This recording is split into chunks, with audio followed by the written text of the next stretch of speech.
and welcome back to Dollar Dialogue for another episode this week, namely episode 3, season 2 of Dollar Dialogue. In today's episode, we are exploring taxation, UAE, the US, and Sweden, revenue, redistribution, and power, as we are turning our attention to one of the most fundamental and often most debated components of any economy, taxation. Because no matter where you are in the world, taxes shape how economies function, from the income individuals take home to the services governments are able to provide to the broader structure of opportunity and inequality within a society.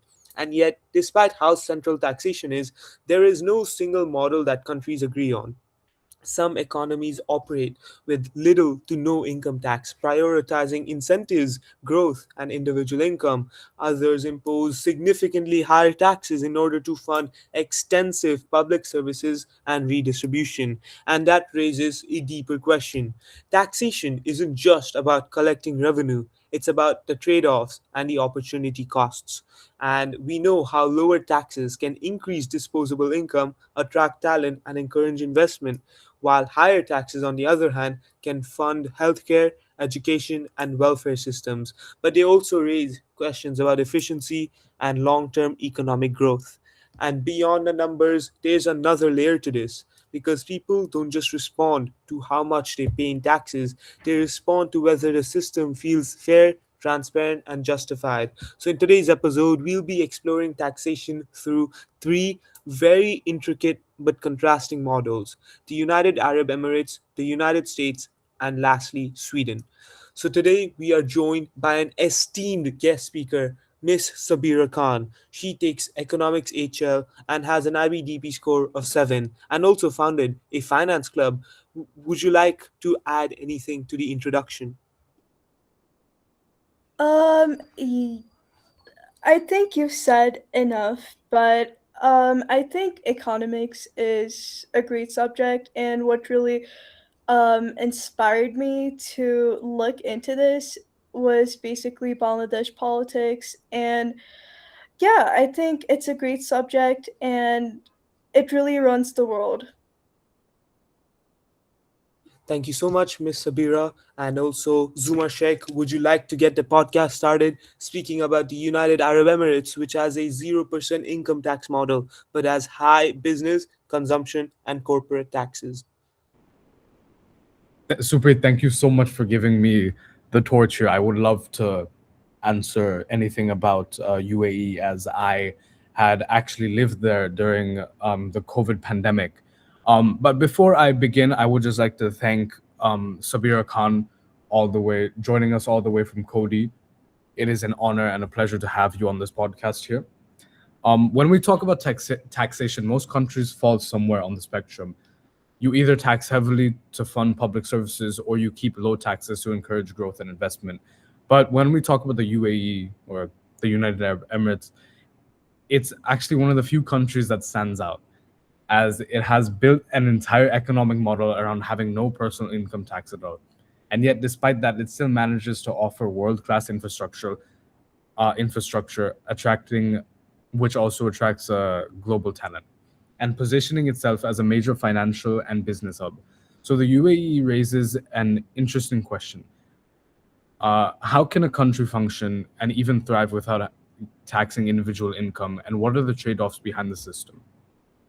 The UAE's model works because it doesn't actually eliminate taxation. Rather, it just shifts where the burden comes from.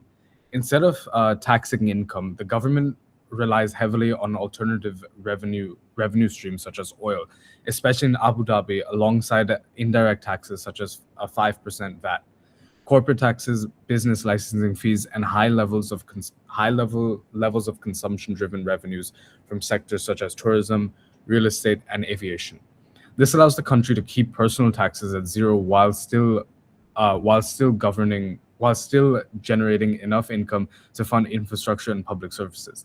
At the same time, this low tax environment acts as a magnet for high income professionals, entrepreneurs, and multinational corporations, all of which whom benefit from keeping a larger share of earning their income. But this also means that the system is highly dependent on continued economic activity and external inflows. If investment slows down or global demand drops, government revenue can be affected. On top of that, while the model looks attractive on the surface, the costs don't disappear. They just shifted into areas like higher living expenses, fees, and indirect taxes, which can impact lower income groups more heavily. So overall, the UAE model isn't about avoiding taxation; it's about restructuring in a way that Sabeera, I just want to shift a question on to you as you are our expert here. To what extent does the low tax model of the United Arab Emirates represent a sustainable alternative to traditional taxation systems, given its reliance on indirect revenues, external capital, and continuous economic growth? Yes. I really liked how you mentioned the oil revenue, and I wanted to add a little bit more onto that.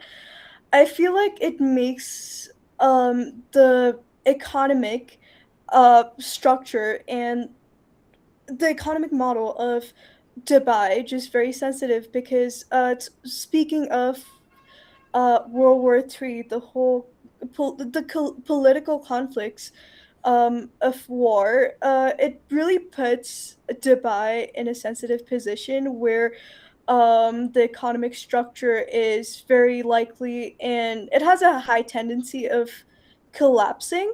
Although I would say yes, the taxation in UAE is very different from traditional high tax countries. The UAE follows a low tax model with no personal income tax, low corporate tax, and only 5% VAT, which is a shocking case, definitely. This makes it very attractive for businesses and investors, and I feel like it is quite a strategy for attracting um, and fostering new businesses in the UAE and consequently, yes, increasing GDP. Well, I would say that instead of relying on income tax, the government earns revenue through oil, as you mentioned.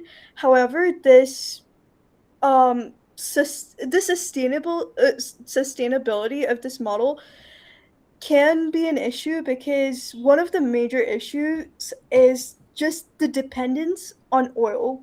As I mentioned before, World War and all of these political conflicts really can affect and make this economic model very unpredictable and um, just reducing the stability of the economy compared to other countries.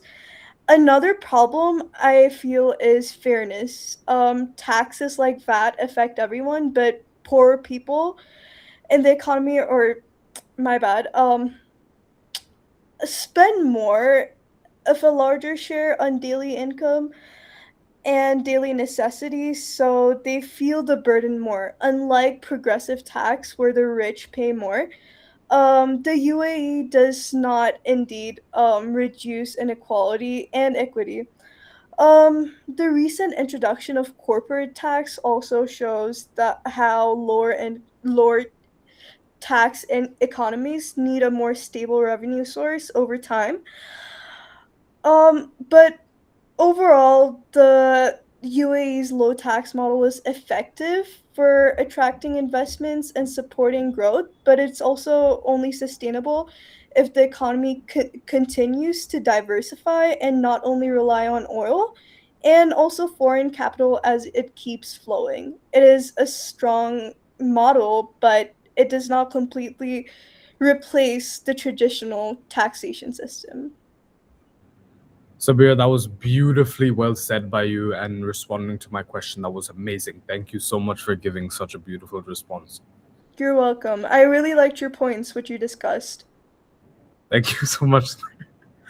Um, I think we should now give a question to Zohan. He's been awfully quiet, which is very unfortunate to the guest speaker here and our viewers at home. Does relying less on taxation reduce the pressure on governments to be accountable to citizens compared to systems where citizens are where citizens directly fund the state? Thank you, Zumar, for that absolutely beautifully stated question. I would like to emphasize um, the insightful words said by our guest speaker, Sabeera Khan. Thank you again. We look forward to seeing more insightful information coming from you throughout this episode. So, to begin with answering the question, in the UAE, relying less on direct taxation does not tend to reduce the traditional pressure on governments to be accountable in the way seen in tax heavy systems because citizens are not required to pay personal income tax. The direct link between I fund the state, therefore I demand transparency and representation, is weaker. Instead, much of the government's revenue comes from oil, particularly in Abu Dhabi, as well as indirect sources like VAT, corporate taxes, and fees. This means the state is less financially dependent on its citizens, which reduces the need to justify spending through public scrutiny in the same way. However, accountability in the UAE doesn't disappear, it shifts into a different form. Rather than being driven by taxpayer pressure, it is based on performance and delivery. The government maintains legitimacy by ensuring strong economic growth, high quality infrastructure, safety, and opportunities, especially in the global hubs like Dubai. As long as the state continues to provide stability and prosperity, public pressure remains relatively low. So in the UAE, reduced reliance on taxation does weaken traditional tax based accountability, but it replaces it with a system where the government is primarily judged on outcomes rather than on how it manages citizens' tax contributions.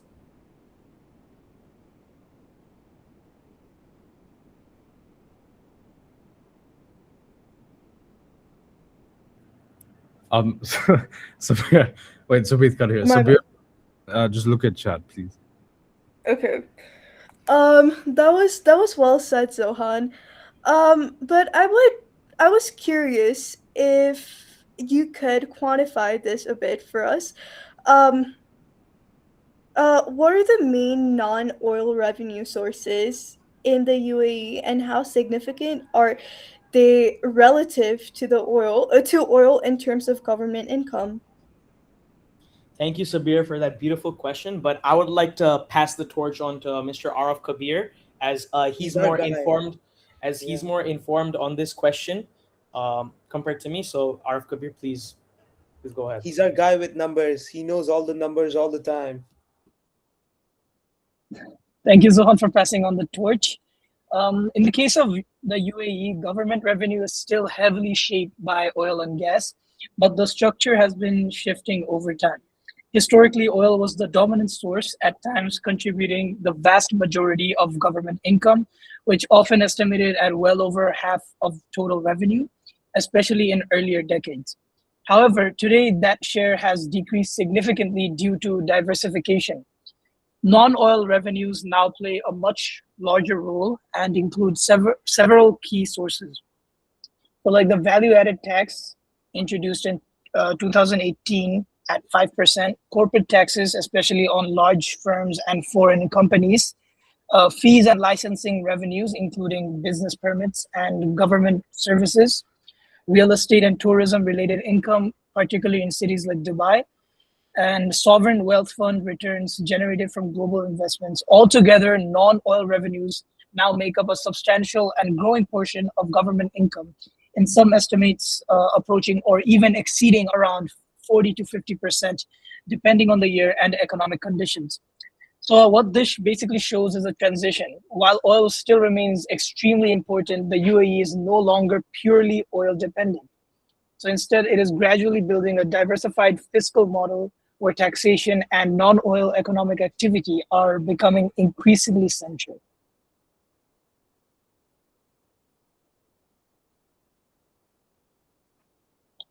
So yeah, that was it for my end, Supreet. Would you like to say anything else? All good. Sabira, I saw you wanted to talk about someone's taxation policy. I would love for you to talk about it.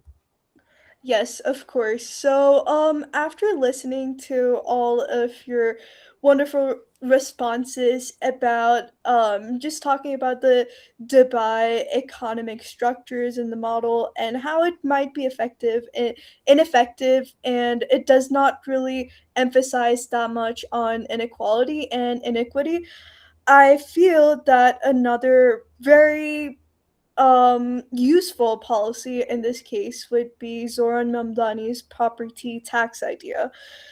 So, a little bit of context on that. Zoran Mamdani's taxation idea focuses on making wealthy property owners contribute more, especially on those who own second luxury homes. So, this policy would definitely be effective in Dubai because, as seen, citizens of Dubai and the UAE, they tend to own a lot of luxury cars and, without a doubt, probably a second luxury home as well. His proposal is called the pay to tier tax, which means an extra tax on expensive second homes that are not used as the owner's main residence. For example, if somebody owns a luxury apartment in New York worth more than $5 million, but they mainly live somewhere else, they would have to pay an annual surcharge on top of the normal property tax. The proposal targets homes above $5 million and is expected to raise about $500 million per year. Um, this idea comes is very simple. Many billionaires buy expensive apartments as investments, and some of these homes stay empty for most of the year, while ordinary people struggle to afford housing, which is an issue, and this can also be seen in some parts of UAE. Mamdani argues that if wealthy people can afford luxury homes that sit unused, they should also contribute to more to public services like children, housing support, transport, and education. However, critiques argue that if taxes become too high, rich people may move their money or investments somewhere else. For example, um, if this situation is currently occurring in New York, now that the wealthy are being taxed, they are the tendencies of them moving to Dubai or some places with the economic model structure discussed before exists, obviously, to avoid taxes. So Mamdani's tax scheme tries to balance fairness and revenue, which I think would be effective in basically improving the existing models in Dubai. Well, in simple terms, his message is if you believe the city's wealth and property market, if you benefit from the city's wealth and property market, you should help fund the city too, which I think would greatly benefit Dubai. Thank you so much for that addition and connection to the US, because that's a perfect precedent to what we're going to be talking about next. So, uh, with the UAE, we know that the system is a system where the state can operate with minimal direct taxation on individuals and be largely supported by alternative revenue sources. But if we shift to a country like the United States, the conversation becomes much more direct and much more contested, because in the US, taxation is not just about how much people pay, but it's about how that money is used. Every year, the US government collects significant tax revenue and has one of the highest budgets in the entire world. But it also spends at an equally large and often debated scale. We are talking about over $1 trillion allocated to defense and military related spending every year, and hundreds of billions of dollars spent just on interest payments for existing government debt. And that raises a different kind of question. Because unlike low tax systems where the focus is on how little is taken, in the US, the debate is also centering on whether what is taken is being used efficiently. And this is where public perception becomes critical, because people are often less resistant to taxation itself but more resistant to what they see as inefficient, misallocated, or disproportionate spending. And we see this phenomenon more closely when we move on to Sweden, where the taxation rates are super high, but the people are satisfied with how the money is being spent. So, turning to the US, Mr. Ariful Mohammed Kabir, I have a question for you. Is resistance to taxation really about the level of taxes or about a lack of confidence in how those taxes are used? And to what extent is this dissatisfaction with government spending shaping how people perceive taxation itself? Thank you, Supreet, for the prompt. In the case of the United States, resistance to taxation often isn't just about how high taxes are. It's more about trust in how effectively that money is used. So, resistance to taxation is often less about the tax rate, and it's like also like more about trust on how the money is used through both like the matter. And in many cases, people are more willing to just accept higher taxes if they believe the system is fair and the benefits are visible. For example, countries with strong public services and high institutional trust, citizens tends to view their taxes as a return for healthcare, education, and infrastructure. In contrast, even relatively moderate taxes can feel excessive if people perceive corruption, inefficiency, or poor quality public services. So the key issue here is often like fiscal trust, which is like the belief that taxes are being collected and redistributed effectively. When that trust is weak, resistance rises regardless of the actual tax level. And that said, tax rates still matter at extremes, and very high taxation can reduce incentives to work or invest, while very low taxations can limit public service quality. If we're actually zooming into the United States or comparisons with systems like Sweden, the bigger divide is not just like how much it is taken, but like what people think they're getting in return. And many people are like more willing to accept taxes when when they see clear returns in the form of good public services like healthcare and infrastructure, like I mentioned before. In the US, there's like debates around inequality, healthcare costs, and government efficiency, which often make people question whether tax revenue is being used in the most effective way. But in many cases, the issue is less about the tax rate itself and more about confidence in how the system manages and redistributes that money. So yeah, thank you, Supreet, for that insightful question once again.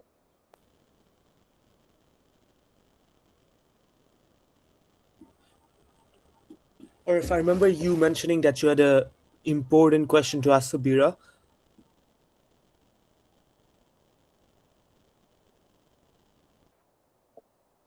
Oh yes, thank you, Supreet, for reminding me. I just wanted to ask our honorable guest speaker that to what extent should wealth be taxed more heavily than income in the United States, given that rising inequality and the concentration of assets among the top 1%. So, our guest speaker, would you like to answer the question?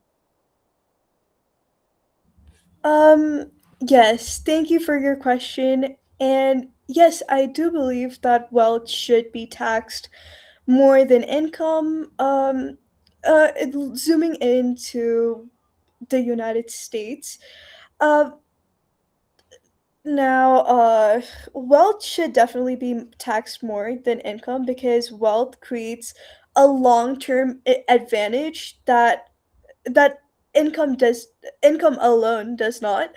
Income is what people earn through work, like salaries, jobs, and yeah, wages. While wealth include property, investments, inheritance, and assets, which is which is seen in most developed countries. For example, I would like to use Sweden and Norway as uh, as an example, and their higher taxes on wealth and property help fund strong public services like healthcare and education, reducing inequality and equity. improving equity in the economy. In contrast, places like UAE have low direct tax and rely more on indirect tax and investments, which attracts businesses, but it's again brings our attention to redistribution. Um, as we discussed before, a billionaire with luxury apartments may pay less proportionally than a teacher monthly paying monthly income tax. That is why ideas like Zoran Namdani's property tax focus on taxing expensive second homes. However, if wealth taxes are too high, rich people may move their uh, money to tax havens like the Cayman Islands. So, to answer your question about to what extent, the goal is to balance. And I feel like taking a balanced approach towards taxation will greatly benefit every country out there, and wealth should be taxed fairly, not to punish the successful people, but to reduce inequality and support the society throughout the journey. Thank you so much, Sabira. And with this point, I also had something very interesting to ask to our hosts. So, because in the United States, we know how many high net worth individuals are able to structure their wealth in ways that they can significantly and legally reduce their tax burden.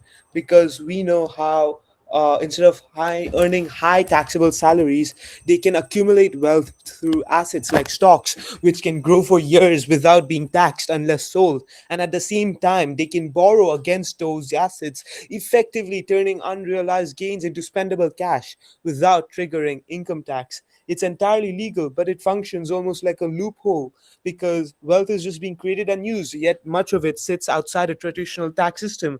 And to further simplify, what happens is rich billionaires are able to leverage the stocks and borrow money from banks. However, this borrowed money isn't subject to tax because it's money that's owed, it's not money that's earned.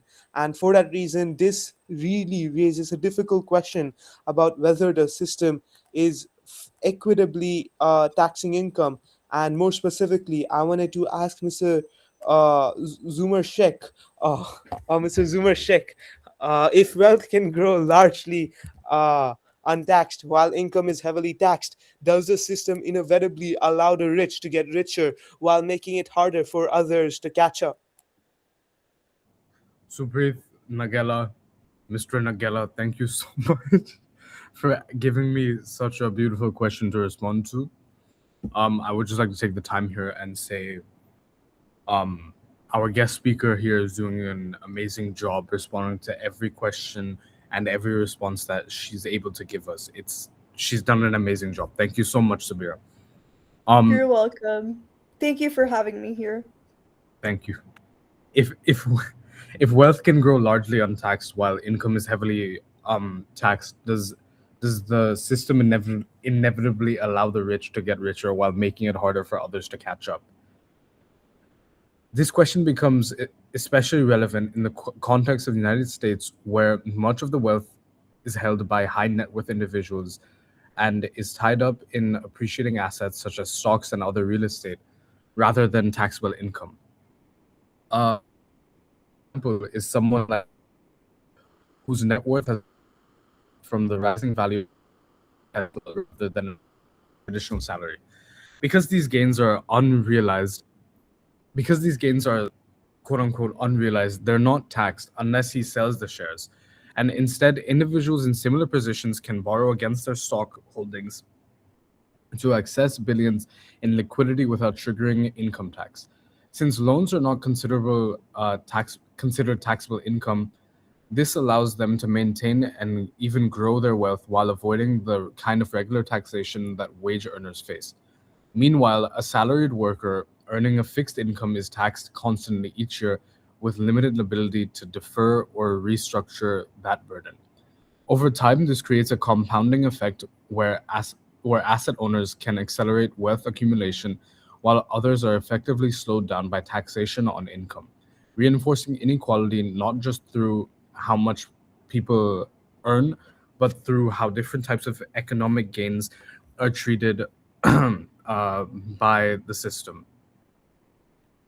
Zohan Rana, would you like to add anything onto what I said?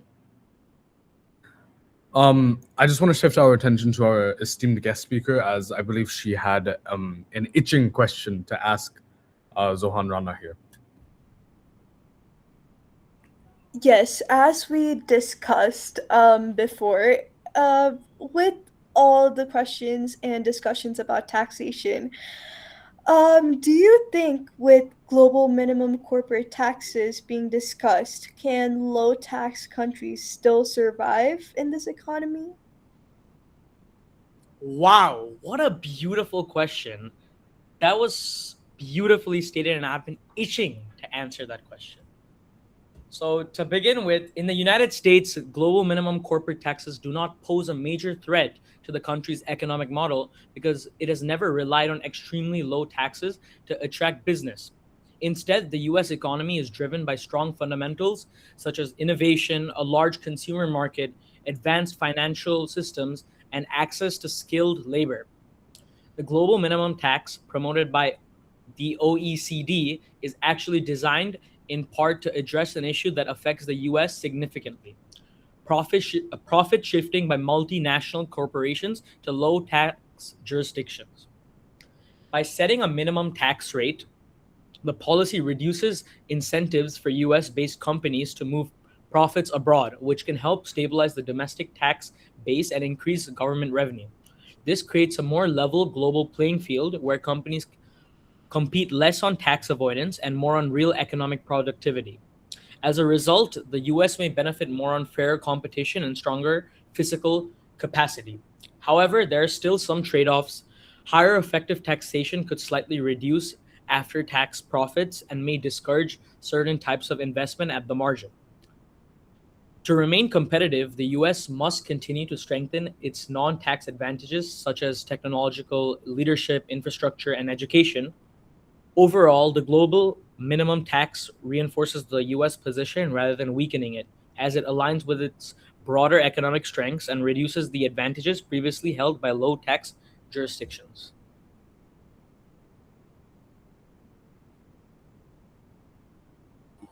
Okay, thank you so much, Mr. Rana. I think it's now time to transition to Sweden. And what we see in the US is a system where taxation is not only central to funding the state, but also deeply contested, shaped by questions of fairness, inequality, and how effectively public money is used. And in many cases, the debate doesn't just stop at at how much people are taxed. It extends to who is actually being taxed and whether the system captures modern forms of wealth. But if we shift our focus to a country like Sweden, the conversation begins to change quite significantly. Because in Sweden, taxation isn't viewed primarily as a burden. It's seen as a core mechanism for delivering public goods and maintaining social stability, like free housing and no, sorry, like free healthcare and free education. Here, higher taxes are not only expected but often not accepted but often expected and celebrated in exchange for access to a strong social safety net. And that raises a fundamentally different question. Not whether taxation is too high, but whether it is effectively translated into outcomes that people trust and value. So, turning to Sweden, why do people accept significantly higher taxes in the system, and what makes that model function in a way that other countries are really unable to replicate? And I just wanted to ask Ms. Sabeera Khan.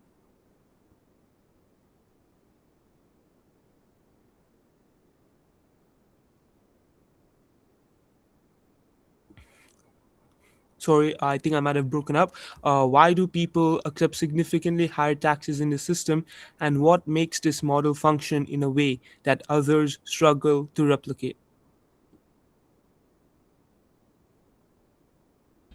Wait, one sec. No problem. I know you're facing a few internet issues. Yeah, I think Okay. our guest speaker is facing some internet difficulties right now. Okay, all right. Um Yes. People in Sweden. Okay, thank you for the question. I would like to respond to that by saying people in Sweden accept significantly higher taxes because they clearly see what they receive in return: free healthcare, quality education, strong public transportation, pensions, and social welfare. Taxes are seen as less of a burden and more of an investment in quality of life. So, shifting the belief system and educating people on certain topics like this is definitely, I think, the strong pillars of building the economy. What makes this model work is high trust in the government, low corruption, and strong institutions, which I feel are the fundamentals that built the Swedish economy. Citizens believe that their tax money is being used efficiently and fairly. Many other countries struggle to replicate this specific model because of corruption, weak public services, and low trust make people feel that their tax money is being taken rather than being returned. So, shifting the psychology. And this is where I feel economics and psychology are very interconnected, as making people understand and working closely with them by showing them where exactly their tax money is going, proving them through development and improvement in quality of life really play a strong role in building people's trust over time. Thank you so much, our esteemed guest speaker, Sabeera Khan.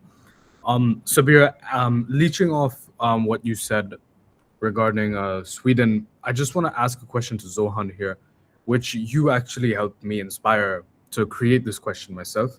How does Sweden maintain a strong economy despite having high taxes? Zohan, I believe you are our specialist here. I think you should answer this question. Thank you so much for that question from our esteemed guest speaker that our co host decided to steal from, but that's a very insightful question that I will have the honor of answering. So, Sweden maintains a strong economy despite high taxes because the money is used efficiently to support productivity and stability. In Sweden, taxes fund high quality education, healthcare, and infrastructure, creating a skilled and healthy workforce that boosts the economic growth. Another key factor is high trust in the government, which means people are more willing to pay taxes and there's less evasion. At the same time, Sweden still has a competitive market economy, allowing businesses to innovate and grow. Overall, high taxes work because they are paired with strong institutions, efficient spending, and a focus on long term economic development. I would like to ask our esteemed co host, Zumar Sheikh, a question. To what extent does Sweden's economic success depend on how effectively tax revenue is used rather than the level of taxation itself? And could this model work in countries with lower trust in government? Zohaan Rana, thank you so much for giving me such a beautiful question. I can definitely see, You're welcome. thank you. I can definitely see you shifting from a six in economics to a seven. Thank you so much, 6-7. To a to to, to a large All good. extent, Thank you. to a large extent, Sweden's economic success depends less on how much it taxes and more on how effectively that tax revenue is used. High taxes alone do not guarantee strong outcomes. What matters is that Sweden converts those taxes into high quality public goods such as education, healthcare, infrastructure, and social security, while directly raise productivity, reduce inequality, and support long-term economic stability. This efficient use of revenue creates a reinforcing cycle where citizens see tangible benefits, which builds trust, and that trust increases willingness to pay taxes, allowing the system to sustain itself. In contrast, if high taxes were paired with poor service delivery or corruption, the model would likely break down quickly. This is why replication is difficult. In countries with lower trust in governments, weaker institutions, or higher corruption, citizens may resist taxation because they do not believe that they will receive fair value in return. Without the trust, the social contrast weakens, tax, tax compliance falls, and the effectiveness of redistribution declines. So ultimately, Sweden's model is not just about high taxation, it's about credible governance, transparency, and consistent delivery. And without those underlying conditions, simply increasing tax rates in other countries is unlikely to produce the same economic success. Supreet, I think we should transition. Sabeera, would you like to add something onto what I just said here? Yes, thank you, Zumar, for your points about economic stability and trust in people. It was very insightful.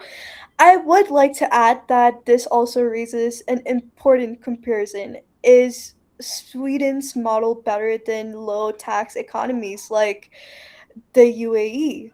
As we discussed before, Sweden and the UAE represent two very different economic approaches. Sweden follows a high tax and high welfare model where citizens pay more tax but receive free healthcare, quality education, strong social security, and public services. In contrast, the UAE has low direct taxes with no personal income tax, which attracts businesses and investors, and also wealthy individuals to come and foster the comfort and life in the UAE. Sweden's model is stronger for equality and long term social stability because wealth is redistributed more effectively. However, the UAE's model is stronger for rapid business growth and foreign investments. So this as this is evident that UAE mainly focuses on short term outcomes, while Sweden takes a more long term outcome approach to the economy. So neither system is completely better. It depends on the country's priorities. So here we can see that UAE values short term outcomes way more than long term. If the goal is social welfare and equality, Sweden definitely performs better. If the goal is attracting global capital and fast economic expansion, the UAE is a much more effective model in that case. So yes, that was my insight on and what I would like to say about this. Yes. Thank you so much, Miss Sabeera Khan. This was genuinely an insightful addition. And let's bring these three models into direct comparison. Because when we look at the UAE, the United States, and Sweden side by side, which you started to do, Sabeera, we're not just comparing tax rates, but fundamentally different ways of structuring an economy. So I want to open this up and also ask Mr. Zumar Sheikh, because which of these systems do we think creates the most balanced outcome between uh, fairness and long-term sustainability, Mr. Zumar Sheikh? And according to you, what do you think is the better tax regime, and which country would you rather live in? Supreet, thank you so much for this insightful question. I love questions, especially that regard equality, equity, and my own personal beliefs. Um, if you frame it strictly between balancing fairness, which is equity, and long-term stability, the model that comes closest is generally Sweden, but with uh, but with more important caveats here. Sweden's system leans heavily into fairness through redistribution and universal services, while still maintaining economic stability by investing tax revenue into productivity, education, healthcare, and infrastructure, which supports a long-term growth. It avoids extreme inequalities, such as in the United States, where wealth accumulation can outspace redistribution, but it can also more structurally stable than the United Arab Emirates, whose low tax model depends heavily on continued inflows external demand, and in some cases, resource backed revenues. However, calling Sweden the most balanced only works under certain conditions: high institutional trust, effective government spending, and relative cohesive populations. Without those, the model becomes much harder to sustain. While in reality, the US may be stronger on long term innovation and growth, while the UAE exceeds in short term efficiency and capital attraction. But in my opinion, Sweden comes closest to balancing both sides because it actively converts tax revenue into long-term economic capacity while maintaining a relatively fair distribution of outcome. So the answer isn't absolutely Sweden is the most fairest, but Sweden arguably represents the most stable middle ground if the underlying conditions that support it are in place. So therefore, I would love to live in Sweden in the future. Um, I would just like to now ask a question to our esteemed guest speaker, Sabeera Khan, whom I believe has a 7 in economics, HL. That is amazing, Sabeera. Uh, which of these systems do we think creates the most balanced outcome between growth, fairness, and oh shit, was that not my question, Supreet? No, ask. Oh, okay. So, Sabeera, would you like to add on to anything that I said, or do you have a different opinion to mine? Yes, I would like to add a little bit more and express my opinions a little bit on this. I feel that the most balanced outcome between growth, fairness, and long term sustainability is usually found in mixed systems rather than an extreme one. A model closer to Sweden often create better long-term balance because it combines strong economic growth with social welfare and redistribution. High taxes fund healthcare, education, and public services, which improve human capital and reduce inequality. This creates a strong social stability and long term productivity.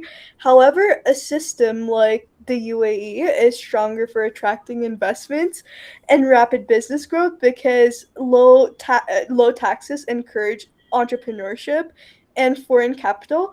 The best balance is not choosing one extreme but combining both the ideas, maintaining enough taxation to fund essential public services and reduce inequality while keeping taxes efficient enough to encourage business and innovation. So the most sustainable system is one where taxation supports both economic opportunity and social fairness, rather than focusing only on one growth or redistribution. Thank you, Zumar, for giving me the space to express my opinions on this. Thank you. Most welcome, Sabeera. You're most welcome. Wow, beautifully said by our esteemed guest speaker Sabeera, really showing off how she got that 7 in IBDP higher level economics. So right before we come to an end, I would like to ask our esteemed co-host, Mr. Ariful Kabir II, to what extent are differences in taxation between the UAE, US, and Sweden driven by economic necessity versus political and cultural values, and can any one model realistically be adapted across all three contexts? Thank you, Zohan, for letting me compare all these great nations and make a judgment out of them. So I believe the differences in taxation between the United Arab Emirates, the United States, and Sweden are driven by a mix of economic structure and political choices and cultural values. But the balance between these factors varies significantly because in the UAE, for example, the low tax model is closely tied to economic structure, historically driven by oil revenues and supported by sovereign wealth and business-friendly policies. This reduces the need for high personal taxation, but it also reflects a political choice to prioritize global competitiveness and investment attraction. And in the United States, taxation sits in the middle zone. Here, the system is shaped less by necessity and more by political compromise and ideological division, which balances the free market principles with demands for public services. As a result, the system reflects ongoing tension between efficiency and redistribution. In Sweden, however, high taxation is strongly linked to cultural and institutional trust. Citizens are generally more willing to pay higher taxes because there is confidence that the government will deliver high quality public services like healthcare, education, and social protection. So while economic conditions do matter, a large part of the difference comes from values and trusts in institutions, not just the financial necessities that come along with them.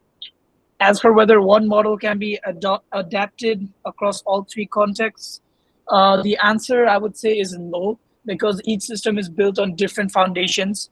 For example, UAE is heavily resource dependent, and there's like a whole ideological diversity in the US.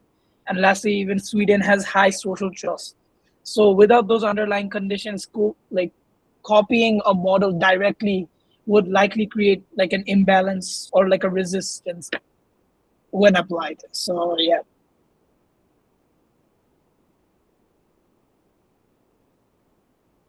Is there anything anyone else would like to add before we move on to the conclusion?